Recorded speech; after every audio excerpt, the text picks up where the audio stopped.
Hey, Southside family. Welcome to our podcast. This is Southside, where we get to know more about the families here at Southside. Let's get into it.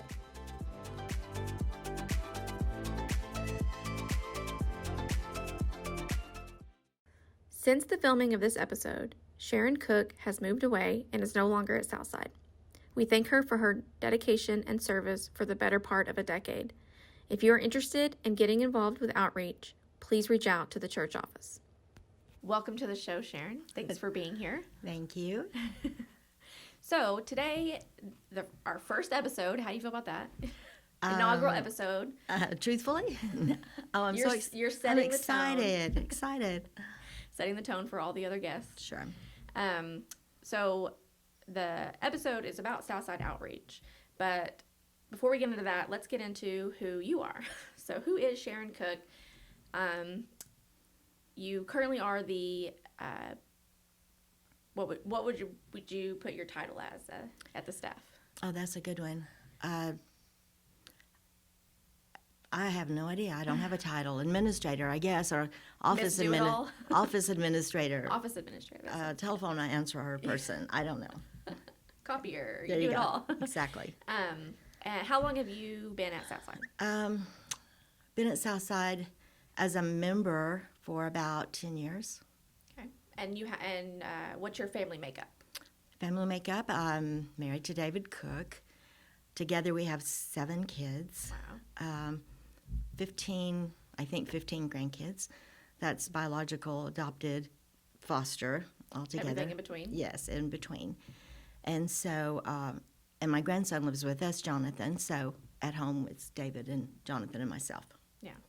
And how old is your oldest child? My oldest child? Oh my goodness, Ocean. He's going to be 50 in August. Wow. Yeah, that's what I said. You don't look old enough for that. Oh, thank you. He is. And the youngest grandchild? My youngest grandchild is, I think she's actually an adopted grandchild, and I think she told me yesterday she was 10. Oh, nice. Yes. 10. So you got all the age ranges.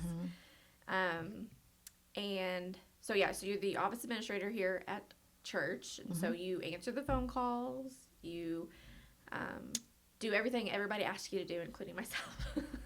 Including these kind of things here. And somehow you get it all done. Yes. And you're great at it. Thank you. And what would you say, what do you like to do in your spare time if you're not at working? Spare time. I'm not sure what that is with a husband and a grandson. The infamous David Cook, who's the infamous, always out fishing. Tries. Or getting hurt. Getting hurt fishing. With this big of a family. What do I do in my spare time? I really don't have a lot of spare time. We do garden in the summer. I have roses. I mentioned the other day to Jonathan that you put down, one of the questions was, what are my hobbies? And I said, I don't have any hobbies. And he said, oh, yeah, your hobby's being a nana. So I guess that's my hobby. That's a full-time hobby. That's a full-time hobby. Yeah, exactly. Gardening. Exactly. So I just got just bought some cherry trees and a peach tree. Mm-hmm. And I'm hoping that they grow. Lisa tried, and her yard wasn't taking it, so hopefully mine will. Oh, I bet it will. Also, I've never had a BLT, believe it or not. I've never had a BLT. I believe that, Ocean. I do believe you've never had a BLT. And I want to try BLT this summer, so I'm going to grow my own tomatoes. Oh, good. And, good. And some romaine lettuce. I'm trying some things, so I might have to ask you for your help. Sure. Okay, so Southside Outreach. Tell us how it started. Oh, wow, that's a good one. Southside Outreach started, 2 years ago maybe? Not quite 2 years ago. In 2019? Yeah, in 2019. In fact, I think it was in the summer of 2019. Something I had always wanted to do since I started working at Southside, but it just never happened. I noticed that we did so much mission work in Honduras and Mexico, but we didn't really do a lot locally. And so DHS called one day and wanted to come in and tell us about a program they were working on, or they had. And so we said, okay, they came in, we set up a meeting, and she went over the the issues and the problems they were having with this program. It's called differential response. It's where they go in if somebody calls, if a family calls and they're having issues or problems. Somebody from DHS actually goes in the home, talks to the family, and tries to assess the problem. And the goal of this program is to try to keep the children in the home instead of taking them out. And so they asked us if we were able to help with things that they couldn't actually help with. Like if they had a family and, the kid may need a size 13 shoes. Well, they don't have anybody to go out and find size 13 shoes for somebody. Or maybe an air conditioner. Probably not easy for anybody. No. Coming from a grandmother whose grandsons wear size 13 shoes. But, and so maybe it might be an air conditioner they need, or, money for a parent to buy gas with to get to work, just those issues. And so as we were talking to them, we decided that was something we really wanted to help with. It was a way to start helping with the community, that Southside could actually help. But the issue was, who's going to do this? Who's going to actually be there when they call to go do these things? So I volunteered, and here I am. So that's how Outreach started. We have not done a lot with DHS. They've called us a few times. We have bought clothes for families. I actually bought gas cards so a mother could get to work. But they haven't called us a lot. But this is how Outreach started here. Right. So, and it started as something we wanted to get local. Yes. We were international, so to speak. Our mission team does stuff in Honduras and Mexico City, but locally we were lacking. Right. And we wanted to start something that served our local community. Yeah, and our members. Yeah. Well, Jesus calls us to love others as we love ourselves, and that's how we do that, is by serving our community.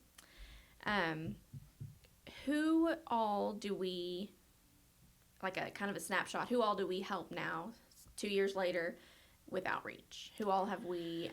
Oh, wow.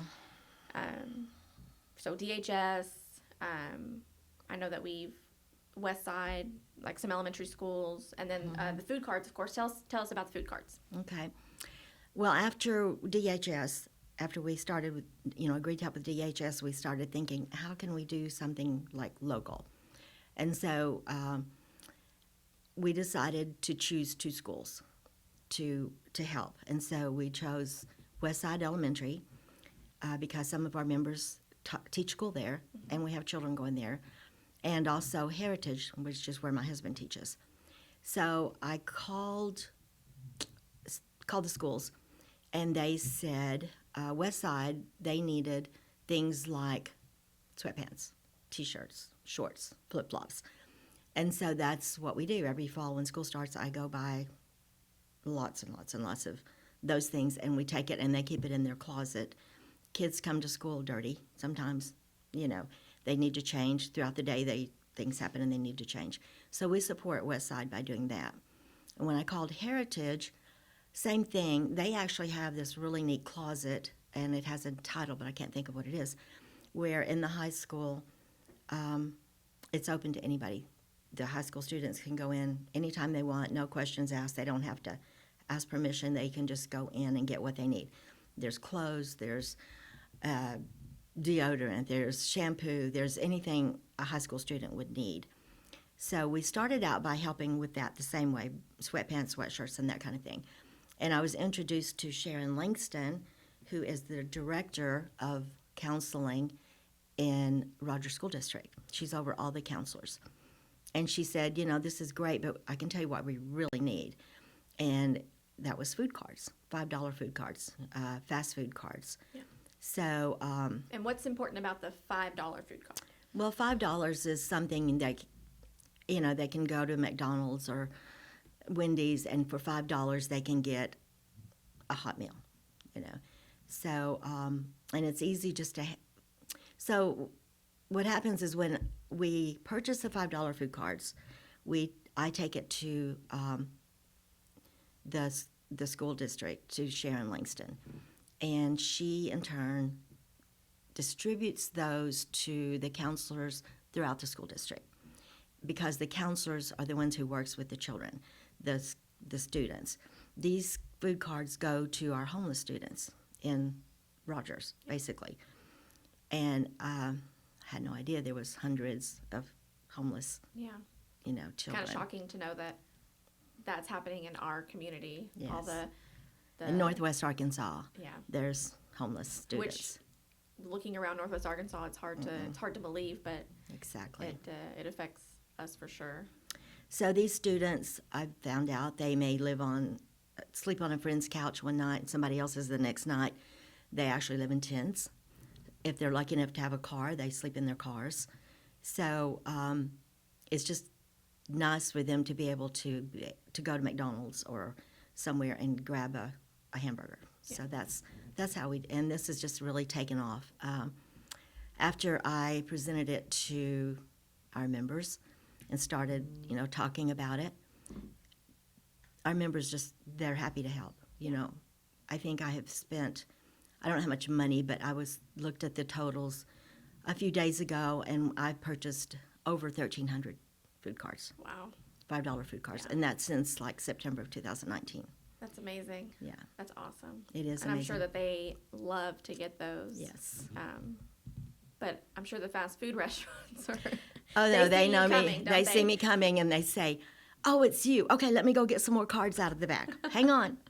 So what are the most popular restaurants? McDonald's, Wendy's. Taco Bell. Taco Bell is okay. They're kind of hard to deal with, because when you're buying 100 food cards at once, you don't want to just pay for a card and then get a card and then swipe your card and pay for another card. Yeah. So McDonald's is really easy to work with.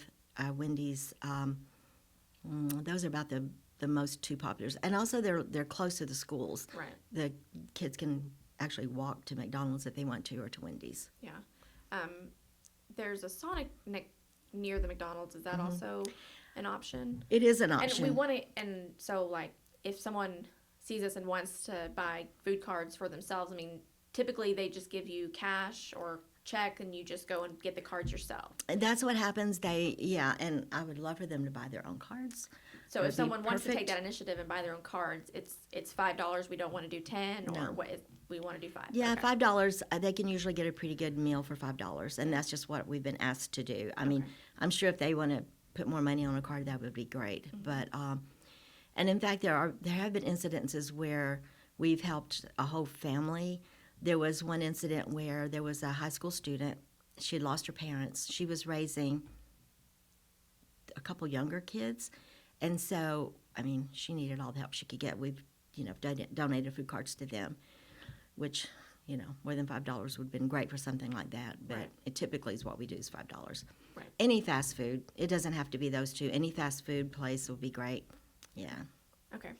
And then, so aside from the food cards, we've done some stuff with the Call, which is the local foster organization, and we have a personal connection with that through Jolene Smith, who is a daughter of a member here. Yes. And a long-term member, and she is kind of the coordinator of the Call, and I know that we've done some stuff for them. If you want to kind of tell us what we've done for them. Yes, I don't know a lot about the Call. I've never been really involved in it, but we do support them by, we've asked the members to donate diapers and wipes, and they've, of course, been generous by doing that, and that goes to the Call. The Call depends on churches for their support throughout the state, and I do know that. And so Southside they ask us if they could hold meetings here, because we have such a great place to hold meetings. And so also we would be supplying the food for these meetings for a couple of days. So they were scheduled and then to do that here, but COVID happened. Yes. And so I'm sure we'll be on their schedule again. But basically that's the only, that's what we do with the Call. Yeah. And so speaking of COVID, it has changed a lot, hasn't it? But that didn't stop you guys from serving and outreaching to the community. And you provided me here with a little a small list, of a couple it things. was pretty much every week Oh, it was that we every were week. shut down It was in every week. COVID, that you guys were doing something, whether it's providing meals or the parades for birthdays to those that were stuck inside, or cookies to the local cancer treatment place or hospitals, children's hospitals. Sending, providing lunch for some members, sick members. We had some outside support on that. We were lucky. I talked to a manager at Sam's, and they supported these huge boxes of cookies. And so I asked if they could, they might help us. They said, "How many do you need?" So that was very helpful. We took cookies to the Children's Hospital in Springdale. I mean, like boxes and boxes. Of cookies. Exactly. And we took cookies to several of the nursing homes just to say thank you for all you're doing during COVID. And we took food to a couple of the local, the doctor's offices here, the clinics. We provided lunch. Colton's actually provided the meal for that for us. We went and got it and took it. But yes, we've also taken food to people who were shut in, couldn't get out, our members. To sick people who are members. We've done things like even just flowers. We've done fruit baskets to say we love you and miss you. Yeah. People who trying to stay connected.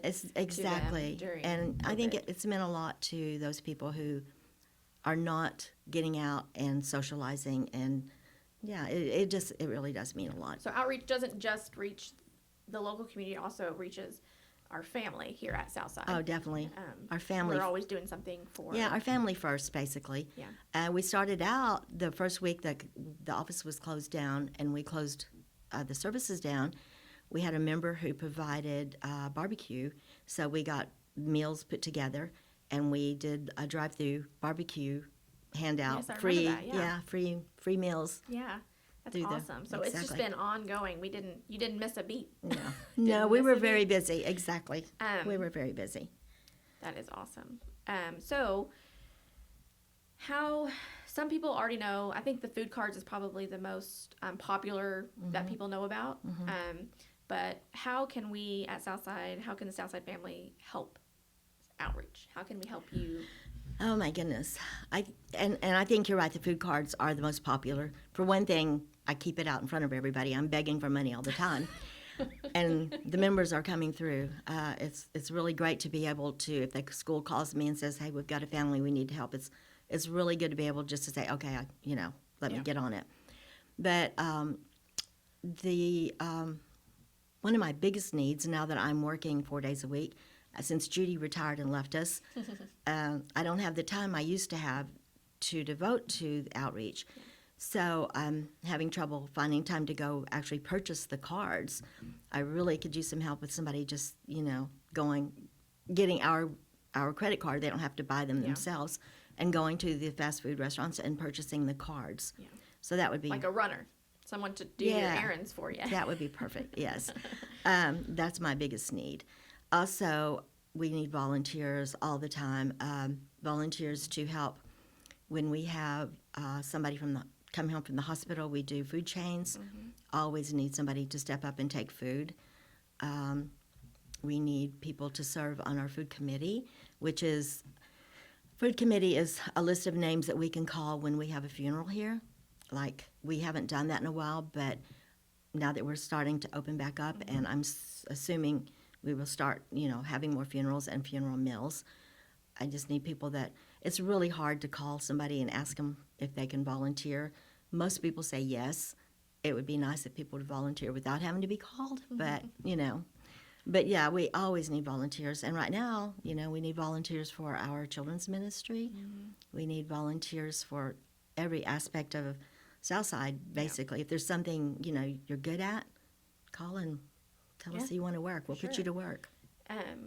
So if someone can't, so the other option is monetarily help. Yes. And they can write checks and they can give them in the giving basket, or we even have a special fund if you want to give online that goes specifically to outreach. But if someone can't help monetarily, they can help you with running errands to pick up the stuff that you need. Yes. And delivering it to those that are in need, signing up for food chains or Definitely. for food committee, things like that. And if they have questions, how can they contact you? Yes, definitely. Call the office. Call the office. Call my. I'm here almost all the time now. Call my cell phone at any time. You know, it doesn't matter. Just let us know. Email us. Call us. We'll put you in a spot. Awesome. Well, thanks for being on the show, Sharon. Sure. You do great work, and Thank you. I'm really excited about the outreach. I think it's a wonderful program that we have here. Ministry. Yeah, I think it is too. Thank you, Ocean. Thanks for listening. We'll see you next time. You can find more episodes by visiting our website, our YouTube page, and our app.